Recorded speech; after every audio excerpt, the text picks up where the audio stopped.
ఆంధ్ర తెలంగాణలో తక్కువ ఫీజులతో high quality results ఇస్తున్న ఏకైక సంస్థ తిరుమల్ ఐఏఎస్ ఇన్స్టిట్యూట్. ఊహించిన భయమే నిజమైంది. ప్రపంచాన్ని మళ్లీ భయపెడుతున్న చైనా కొత్త వైరస్ భారతదేశంలోకి ఎంట్రీ ఇచ్చేసింది. బెంగళూరులో 8 నెలల చిన్నారికి హెచ్ఎంపీవీ సోకినట్టుగా సమాచారం అయితే అందుతోంది.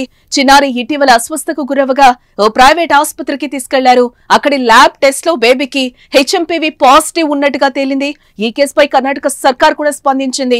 వైరస్ కేసు గురించి సమాచారం అందిందని, అయితే తమ ల్యాబ్ లో ఇంకా నిర్ధారించాల్సి ఉందని తెలిపింది. దేశంలో తొలి కొత్త వైరస్ కేసు నమోదు కావడంతో ఆందోళన వ్యక్తమవుతోంది. ఇప్పటికే కేంద్ర ఆరోగ్య శాఖ అప్రమత్తమైంది. చైనాలో వైరస్ వ్యాప్తిపై దృష్టి సారించి అలర్ట్ అయింది. రాష్ట్రాలన్నీ అప్రమత్తంగా ఉండాలని కూడా ఆదేశాలు జారీ చేసింది. దేశంలో వైరస్ కేసు నమోదు కావడంతో అంతా జాగ్రత్తగా ఉండాల్సిన అవసరం అయితే ఏర్పడిందని చెప్పుకోవచ్చు. మొదట కరోనా కూడా ఇలా దేశంలో వచ్చి తీవ్ర నష్టాన్ని మిగిల్చింది. ఆ రోజుల్లో దేశాలు తీవ్ర సమస్యలు కూడా ఎదుర్కొన్న విషయం మనకు తెలిసిందే. ప్రజలు నరకం అనుభవించారు. అలాంటి కరోనా వైరస్ తరహాలోనే ఈ హెచ్ఎంపీవీ వైరస్ వ్యాప్తి చెందడం మన దేశంలో ఎంట్రీ ఇచ్చిందనే వార్తలు కూడా తీవ్ర కలకలమే రేపుతున్నాయి. హెచ్ఎంపీవీ చిన్న పిల్లలపైన ఎక్కువగా ప్రభావం చూపిస్తుంది. హెచ్ఎంపీవీ సోకిన వారికి సాధారణ జలుబు లాంటి లక్షణాలు అయితే ఉంటాయంటున్నారు. దగ్గు, ముక్కు దిబ్బడ, ముక్కు కారడం, గొంతు నొప్పి, గొంతు గరగర, శ్వాస సంబంధిత సమస్యలు కూడా కనిపిస్తాయి. కొన్నిసార్లు న్యూమోనియా, ఆస్తమా వంటి శ్వాసకోశ సమస్యలు కూడా ఇది దారితీస్తుందని వైద్యులు అంటున్నారు.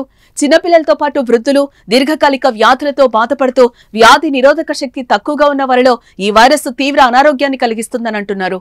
వైరస్ వ్యాప్తి నిరోధించడానికి కోవిడ్ సమయంలో పాటించిన తరహాలోనే జాగ్రత్తలు పాటించాలి. సబ్బు నీటితో తరచూ చేతులను శుభ్రంగా కడుక్కోవటం, దగ్గినప్పుడు, తుమ్మినప్పుడు నోటిని, ముక్కుని చేతి రుమాలతో అడ్డు పెట్టుకోవాలి. రద్దీగా ఉండే ప్రదేశాలకు దూరంగా ఉండటం, వాడిన వస్తువులను ఇతరులతో పంచుకోకుండా ఉండటం వంటి చర్యలతో పాటు ఆహారం విషయంలో కూడా జాగ్రత్తలు పాటించాలి. వైరస్ లక్షణాలు కనిపించిన వారు క్వారంటైన్ లో ఉండడం చాలా అవసరం. ఆ లక్షణాలు ఉన్నవారు ఇతరులతో కరచాలనం చేయడం, వారు ఉపయోగించిన వస్తువులను వాడకపోవడం మంచిది.